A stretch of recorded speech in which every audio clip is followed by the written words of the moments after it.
Good afternoon and good evening, all of you. Welcome from Texila American University. My name is Vivek. I have been joined by Dr. Dheeraj Bansal. He is a Dean College of Medicine at Texila American University, Guyana campus.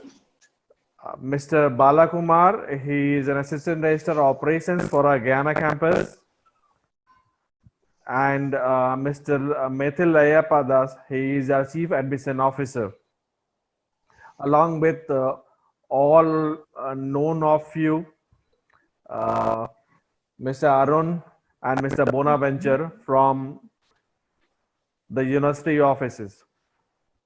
It's been a while we have been thinking to connect with all of you to know about the well-being of all our business associates who have been working tirelessly for Texila American University for last so many years. And we also thought it is wide enough to understand the challenges which you all are facing. I hope all of you are sound and safe and recovering in this lockdown, as most of the countries now across the world are either in the lockdown or ending their lockdown. Businesses have started to come back to normalcy in few of the countries, or few of the countries they are now planning to bring back the businesses to normalcy. We will try to dedicate this session today mainly to look upon that how Texila American University to assist you in reviving the study abroad education and planning for the unplanned. We all understand the impact it is having on your business, as a lot of students are looking forward for delaying their travel plans, as most of the countries are being impacted. So we will discuss more in details. I'll take a few first part of this presentation, and then definitely I'll hand over to Dr. Dheeraj Bansal from the campus so that he can give you a very first hand information on how the campus is trying to support all our students and ensuring that we are doing all what is required to keep the safety and security of our students intact without impacting on the academics of our students. Coming to the point of exactly that how our world is going towards uh, a lot of been impact on the overseas education. A lot of students have been traveling to different countries in the past years, whether it has been to Europe or to Australia or to America or to India or to China. So will that be as usual this year? That is really a point which we definitely must understand. And what should be our post COVID strategy so that we know that we don't burn out a lot and we keep our resources intact by having an effective marketing strategy in which we can at least get some business for us to survive in the coming days also to come. As you all are aware that learners across the world have been impacted drastically in most of the countries. As per UNESCO, on an average, 1,575,000,000 students have been impacted across the world, all due to closure of the schools and colleges or due to cancellation of the academic activities at the campus, which is somewhere equal to around a good percentage of the enrolled learners across the world. We all know that from Africa, we have hundreds and thousands of students who travel every year crossing all their boundaries, going to a different continent for studying. And most of these all countries where the students have traveled in the past are impacted, and it is not expected that most of these countries are going to open up in the near future for the students to travel. So the big question lies in front of us and in front of most of our business partners, that what should we do to our business. But we have good hopes in lot of countries, and we will look into in the subsequent presentation that how this is going to be beneficial to us. In Guyana, as per the recent report which I picked up mainly from the UNESCO website itself, is very clearly that the number of effective learners in Guyana has been at the minimal. This is most important fact, as now each and every parent whom you are discussing are going to first of all ask from you the data in terms of how is the country impacted due to this COVID-19, and is my ward or is my child going to be safe in a country if you are asking the student to travel. Because the fear factor into the minds of most of the parents will be there even after this pandemic is over. So some of the data and the facts which we feel that we should have share with you are definitely which is about Guyana in terms of the CDC and the government of Guyana. Also, the number of cases what we have in Guyana is at a very minimal level as compared to the most developed countries in the world, which is just way nearby Guyana, that is USA, where the cases have gone into multiple hundred thousands. So Guyana is having a very minimal number of cases, which definitely gives a confidence to the students who or the parents who want to still pursue their medical education, okay, without being impacted, without losing a year of 2020. And Guyana is definitely a country where they can still look forward for pursuing their doctorate dream. Apart from the factor which talks about the number of cases, the other question by which most of the parents and the aspirants, mainly the students, are going to ask from you all is what will be the what will be the economic status of the countries where their students or their ward are going to travel. I'm sure you must have all gone into the recent data which was published by International Monetary Fund, IMF, which clearly says that the world is going to go into a recession. The lot of countries were not supposed to go into a recession pre-COVID-19, but post-COVID-19 and during this entire pandemic, the recession is expected to be somewhere around -3 in terms of a growth percentage. But what is the impact of this economic growth on the top destination for international education? If I ask this question to myself, where we have been sending hundreds of students every year, the impact is that that country which is going to be in an economic recession will not have enough funds or enough resources to devote on the educational development or the educational infrastructure development of their country. It means the quality of the education in most of these countries are going to go inferior. Maybe the cost of education is going to increase because the inflation is going to increase in those countries, the cost of living is going to increase, and as more and more country goes into this economic downturn, they will become more nationalist, meaning to the fact that they will give more preference to their local students rather than giving preference to the international population. So, is it wise enough to go to those countries where you are foreseeing an economic downturn? If you ask from us, we will say no, because let the country recover and then definitely you can look into sending students to any of those countries.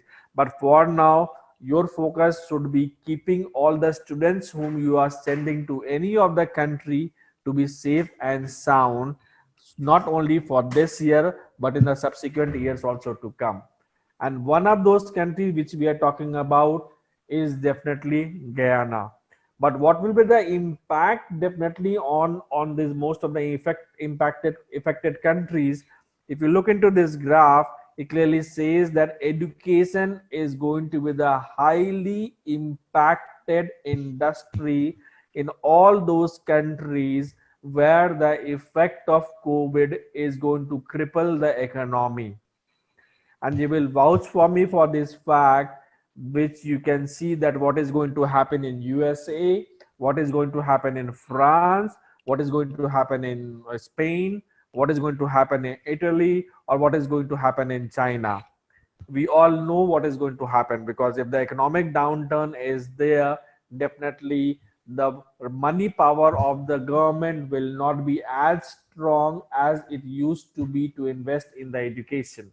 Coming to the fact that there are other factors also which will determine how this is going to impact on the study abroad business opportunities, and how we are into the education business and you also being into our partners are going to select a country where you should look into doing business for further.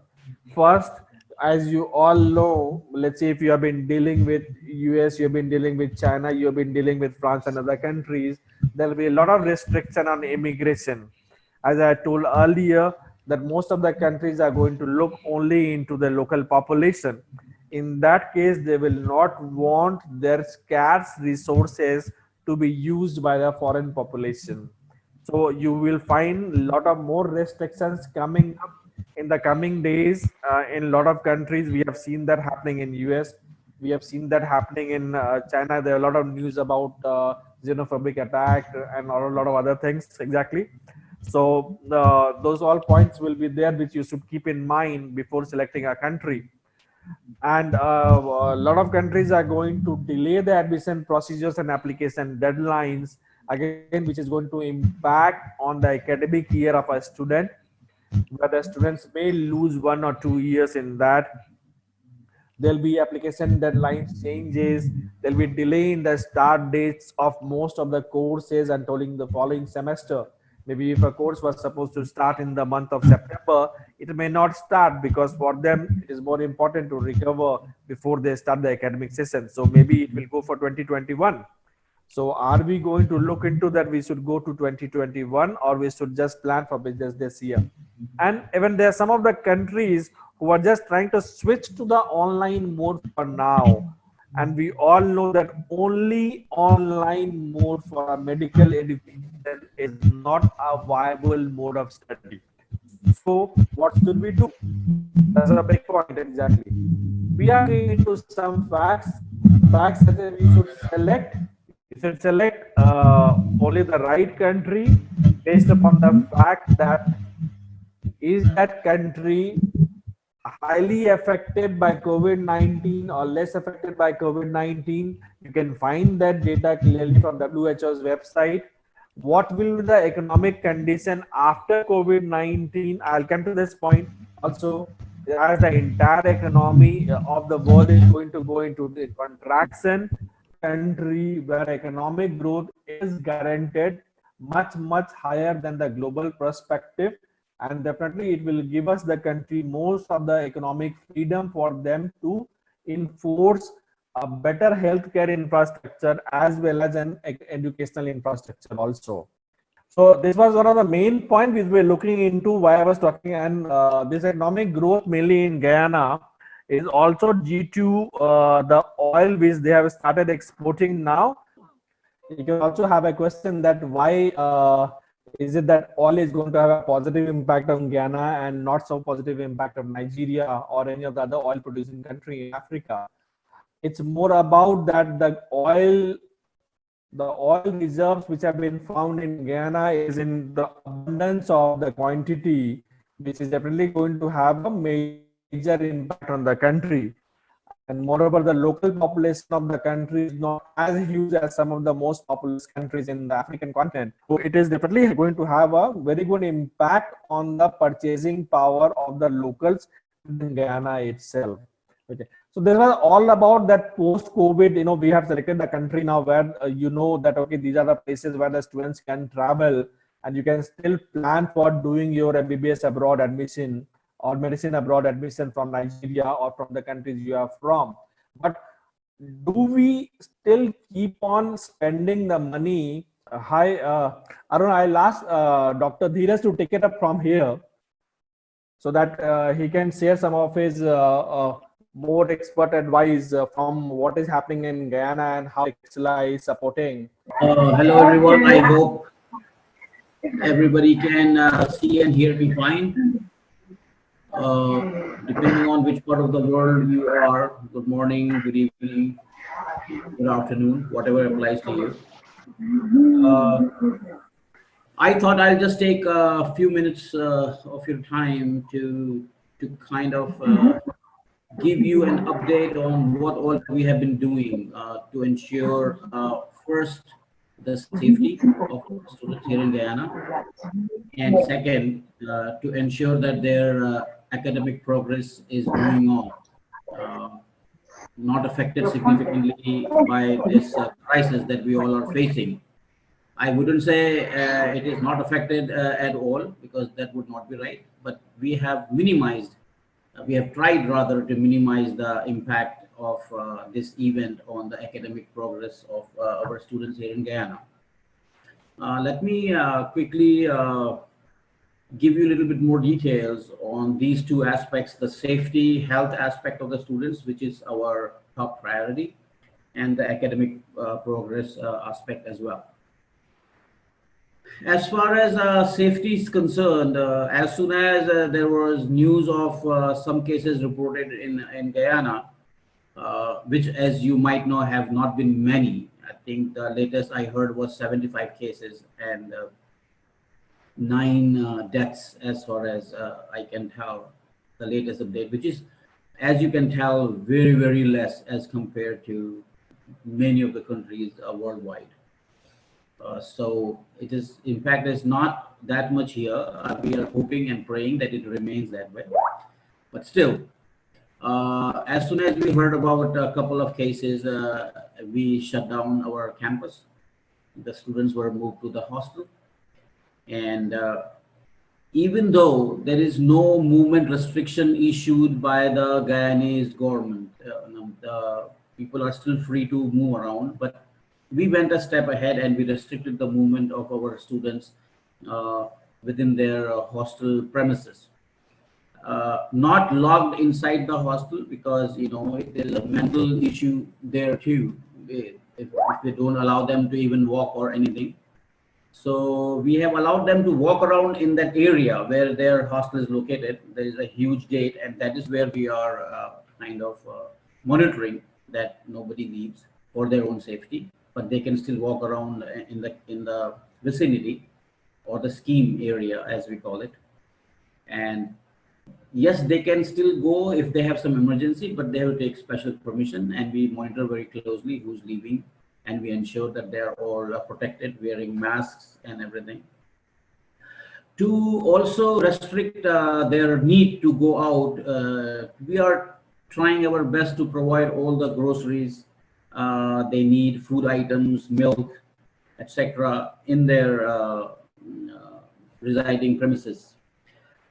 We even arranged a barber recently to give them a haircut and things like that. We're also trying to provide a facility to them so that they can pay their bills. They don't have to go out to pay the bills. So these are a few things, which we have done so that they don't have to go out and put themselves at risk of getting exposed to a corona positive patient.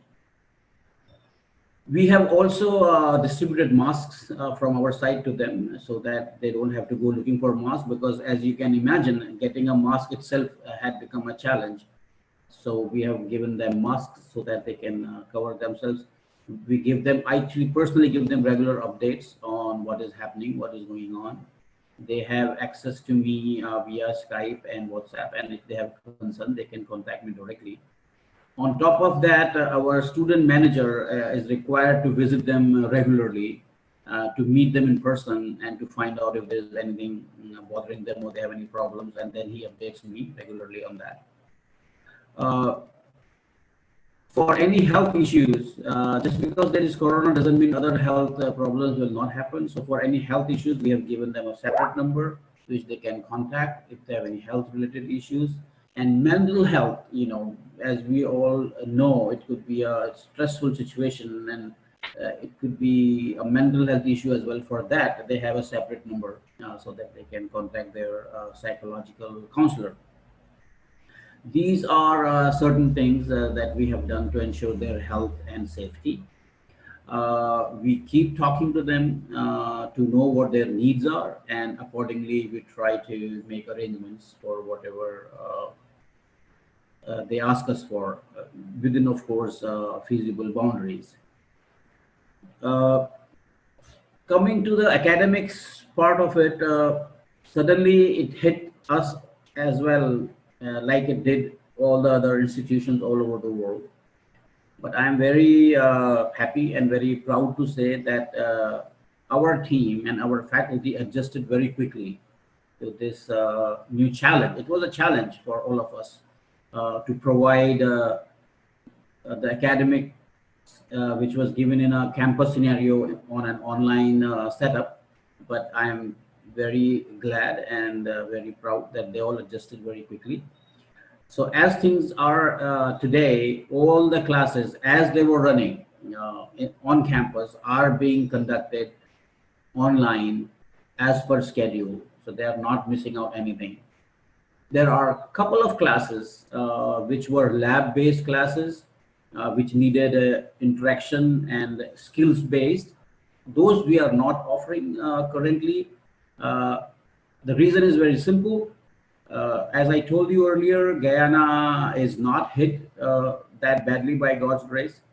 And there is a very good chance that very soon we might be back on campus. And once we are back on campus, we'll compensate for those interactive skills that they are missing during online.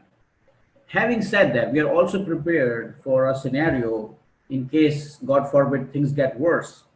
And we have to continue doing that. In that case, those lab sessions, we will video record them and we'll upload them for them to see, and we'll compensate for those labs as well on an online basis. The sessions that we are doing online are didactic lectures, which are done on Zoom. As we are doing this meeting, advantage is that it's an interactive. So if students have questions, they can always unmute their mic and they can come online and ask a question. Because in medical education, as you all realize, interaction is, they upload videos on LMS. We have our own internal system, learning management system, LMS. They upload the videos that students can watch before the session.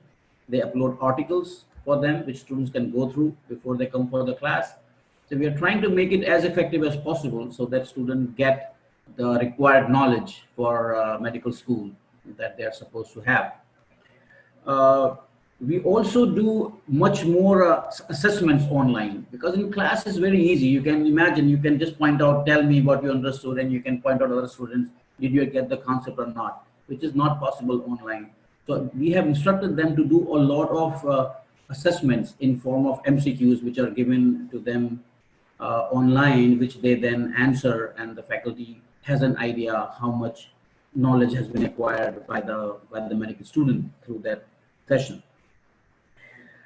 So we have videos uploaded, we have articles uploaded, and any other reading material that students need to know, those are uploaded.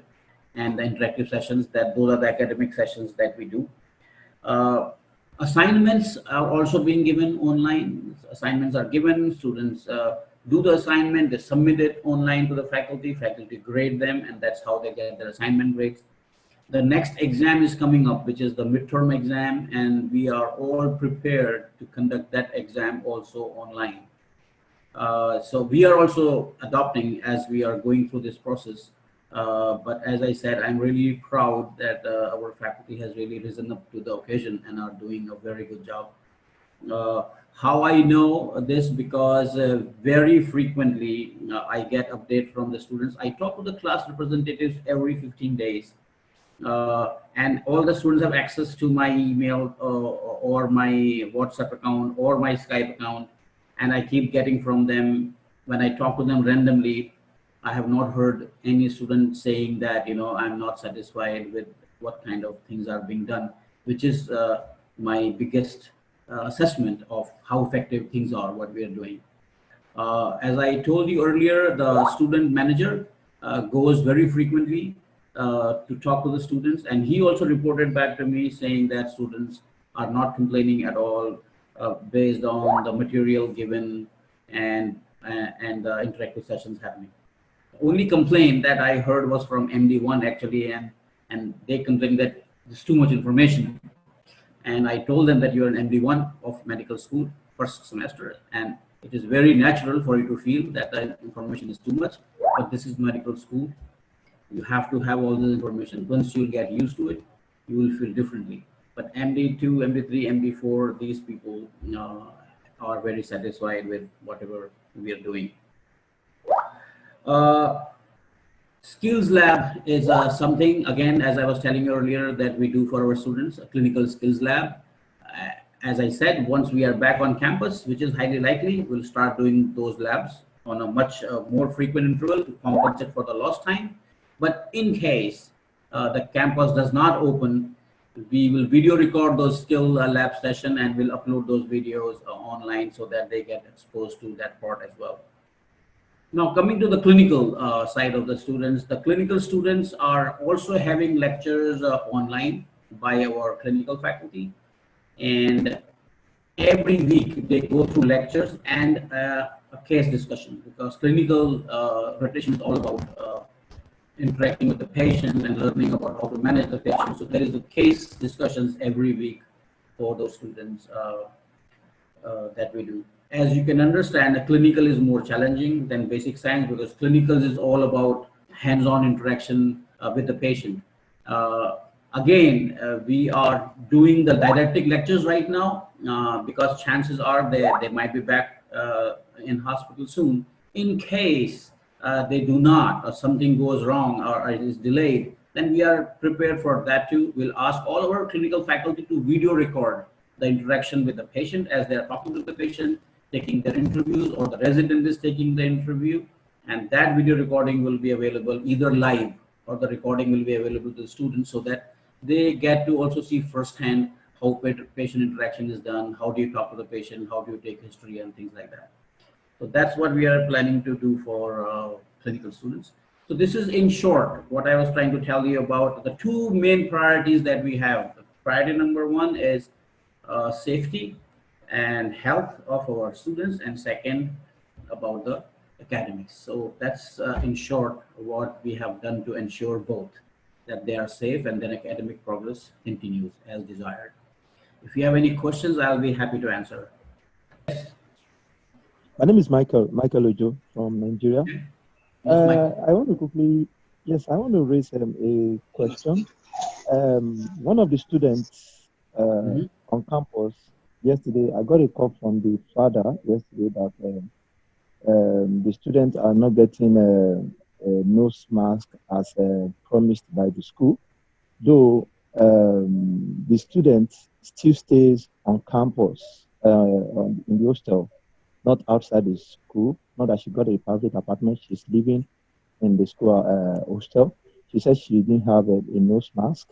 Then secondly, another parent called me. There is an issue that is there any welfare package that the school are giving to the student based on the fact that they are not able to reach out to the student because of the lockdown? That is there anything the school is doing to assist these students while they are in their hostels, pending the time that the lockdown will be lifted? Thank you. the time, look, we don't give mask for other students. Maybe the time they went, he was not there or he didn't know. So it's not a Okay. one-time thing. Can I They will go again to give the mask and just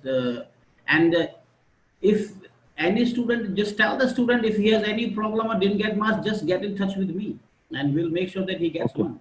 Yeah, there's no problem Okay. at Then all. secondly, Yeah. then secondly, I said a parent said, is there any welfare package they give to the student based on the fact that they are on lockdown? Like in Nigeria, parents are on lockdown; they are not able to reach out to their students or to their Yeah. children. Is there any Mhm. welfare package and the school can give on at least based pending the time that the lockdown will be lifted? The thing is, the lockdown, how long it will be, it's not our call, it's the government's call. But actually, as recent as 2 days back, I have sent an email from my own side to all the parents because I know as a parent, they'll be worried about what's going on with their students. And all the parents can write to me directly. My email has been provided to them. If they have any questions, I'll be happy to answer. But nobody can answer when the lockdown will be open because it's directed by the Ministry of Public Health, and it will all depend on what happens in next couple of weeks. If there are no cases, if things remain as they are, then there's a very nice possibility, good possibility that we'll be back on campus. But if there's a spurt of cases, which can happen, like it has happened in other parts of the world, then it will be very difficult to. So we are ready for both situations. That's what I'm trying to tell you. It's not in our hand. Okay. I mean, if it's in my hand, I will be in campus tomorrow, but it's not. So we'll have to I wait till understand. we get directive from the government, but we are ready for both the situations. I hope Thank you, that Mr. answers your Diraj. You question. can, yes, you can drop your email address as well. Thank you. I can reach you for further Definitely, questions. Thank you. definitely, yes, yes. My email address is available. I can share with all of you also. Thank you. Thank you. Yeah. Okay, Mr. Vivek, I think you can take over. I think my session is done pretty much. Thank you for your time. Okay. Thank you, Dr. Bansal, for your I'm sure all our associates are happy to hear from you directly. So I'll Okay. ask Mr. Balakumar. I just have one question. Let me just respond to that, and then I'll hand it over to Bala. There's a question Yes, on this, the saying that what do you have planned for your future students for the next intake? As I said, we are ready for both the scenarios. If things don't get better, we are all prepared. Actually, next semester will be even better because this is the first time we are doing it. So we did have some adjustment problem. Next semester, even that problem will not be there. We are fully prepared to have the whole next semester online if there is a need for that. I personally don't think it will come to that. My personal guess, if you will, is that we'll be back on campus and for the next intake and things will be as they were. But as I believe that we should be prepared for any situation, if it happens that we are not back on campus or things get worse, then we are completely prepared to do the whole next semester online as well. And it will be done better than what we are doing this time. Hope that answers your question. Sorry, Mr. Vivek, you can take over now. Thank you, Dr. Bansal. Thanks a lot. Thank you. Yeah. Okay. So we'll now switch to Mr. Balakumar. Mr. Balakumar is the Assistant Registrar for Operations, and he'll give you a very good idea on what we have been doing at the campus, what we have been doing at the hostel, and the kind of a support we are providing to all our students. So, Mr. Bala, over to you. Thank you, Mr. Vivek. Thank you, Dr. Dheeraj Bansal. So he has pretty much covered most of the areas, but still I would like to reiterate some of the points. Before that, I want to say good afternoon to Price, Haruna, and Michael Oja, which I worked with them before. So thank you once again, Mr. Vivek. So when it comes to the mask, we took the advice and got the right timely instruction from Dr. Dheeraj, and we sourced enough mask with us, and we had two locations we started distributing the mask. One is from the hostel, another from the campus. So the campus been open for all 6 days in a week, from morning 8 o'clock till evening 5 o'clock for last 1 month. So during that time, anybody who comes to the campus, they can have an access for the mask. We have two kinds of masks. One is N100, and also we have another simple dust mask as well. So that is from our side. And in the country scenario, although our population is 700,000 only, we have a lot of forums and task force of the country has started distributing masks all across, and by record, it is reached around like 50% of the people being distributed by the public itself. So that is in relation to the mask. When it comes to our students, our services are as follows. There are a lot of mails and parcels being coming from abroad that is being delivered on time. Either we deliver to them in the hostel, or students come by a taxi and they receive it if they stay outside. So that has no interruptions. If it is something which has to be collected in the airport, we are ready to facilitate our students to accompany them. It depends upon the emergency or the importance of the parcel. Students are well cooperated in that.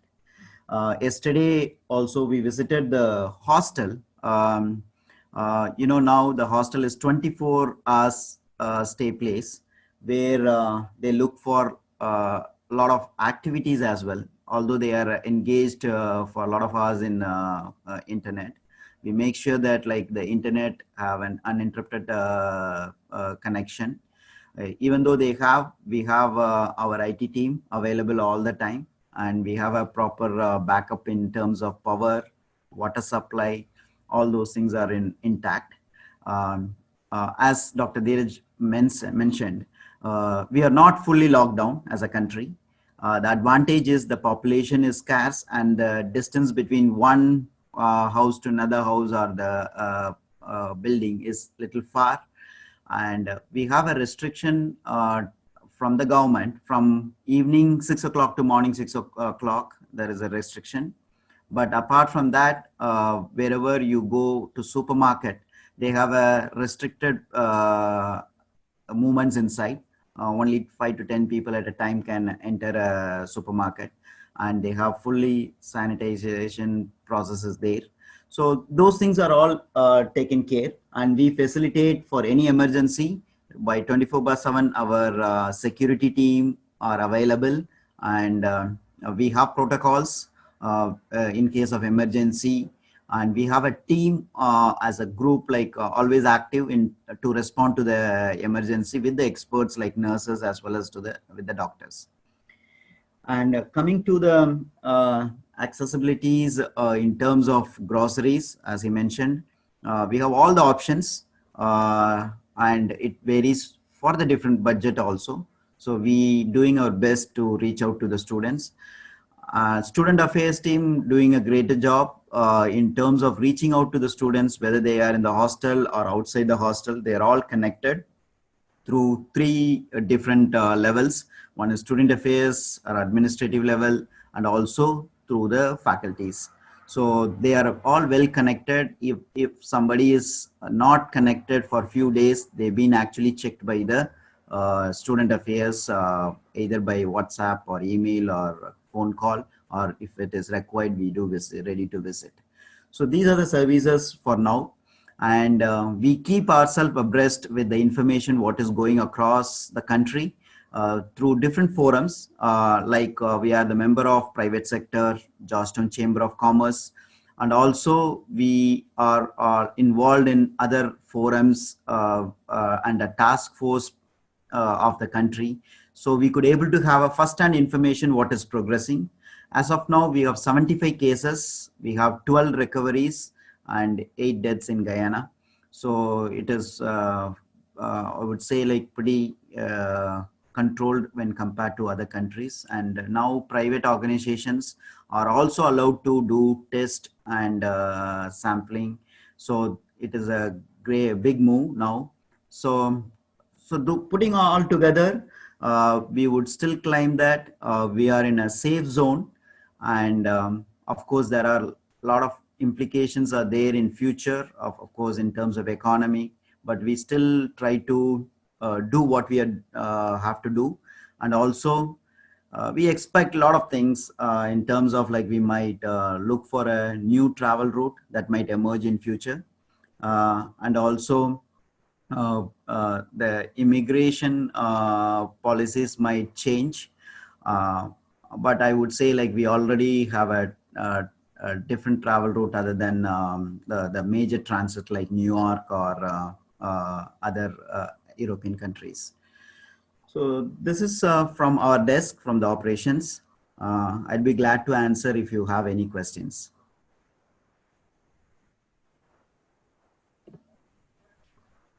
I think Mr. Bala, Mr. Michael Ojo is asking about, do you distribute nose masks to students who stays outside the school hostel as well? This is this is on demand. We can go and deliver to them, but we keep open for them to come and collect from the campus. Okay. Thanks It's a lot. two locations. One is in the campus, another one in the hostel. Yeah, and let me just add to that, because they are so far scattered all over the place, it will not be possible to go individually, and sometimes we don't even have an idea what time they will be available. So we have decided certain points, because as I told you, the movement is not restricted where students can come and pick them up by yourself. Okay. Hello, ma. Thank you. Thank you for that. If we have any further questions, we can take it up. Else we can go to the next speaker, please. Okay. So now we have Mr. Methil also with us. Mr. Methil is our Chief Admission Officer. So we're glad that he will share some of his information on how we intend to process visa of the students once the travel lockdowns are over, and what are the probable routes which we may take for the students who travel from Nigeria and other African countries to Guyana. Yeah, good afternoon, team. Thank you, sir. So, yeah, if you can mute yourself so that we can avoid disturbances. So, as you guys are aware, like we are already like for this March 20 intake, wherein from Nigeria we already had few students who have traveled, and they have reached campus. We have students who are yet to travel, and though they are ready with the visas and everything. But due to this lockdown situation, they were unable to travel. But they are also attending the online classes. And now the route what we were using, like which we used for March 20 intake as well as for September, we would still be using the same route, wherein we would be going through Addis and Sao Paulo. That would be our major route. We still have a few students whose visas are pending. Possibly Mr. Ojo would be knowing. We have few students' documents which have already at the Guyana embassy at South Africa. So once they, I think the South Africa also would be coming, would be relaxing the lockdown from 4th of May, as in like Nigeria. In Nigeria, like it's 4th of May, right? Expected to be 4th of May. Okay, so that's what the information I got it from the from South African team as well. So possibly once the relaxation comes in, then possibly we can expect the visa. Otherwise, yes, we would be able to like plan the travel only after the travel bans or like the flight bans are removed. But yeah, rest all is like under control, because all the students have like are able to attend the classes. The only support what we require from the students is basically in terms of payments, because document wise also I have collected all the documents for all the students. So payment wise, if you can support, then possibly, like if students can support, then possibly we can continue better services, because all the students are pre-med classes, PM1 and PM3 both are started for the 5.5 as well as 4.5 duration. And I think the students who were starting from MD program, they already reached campus. Mr. Haruna, I think Aisha is already in campus. Did you get any feedback from her, Mr. Haruna?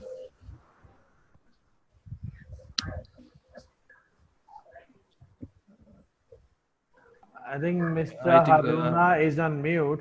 Okay, Mr. Mithil, but one of the most important concern with with all our associates as well as our prospective parents are Mhm. going to be: are we well equipped to handle and ensure that our students are reaching safely to the campus? Definitely, sir. Definitely, because the route what we follow in these route, we haven't got any wherein any such cases where like flight stoppage or quarantine is currently, because nobody would be following the US route, because US is Uh, where we have the route which we would be following would be obviously Addis Ababa, Sao Paulo, and Panama City.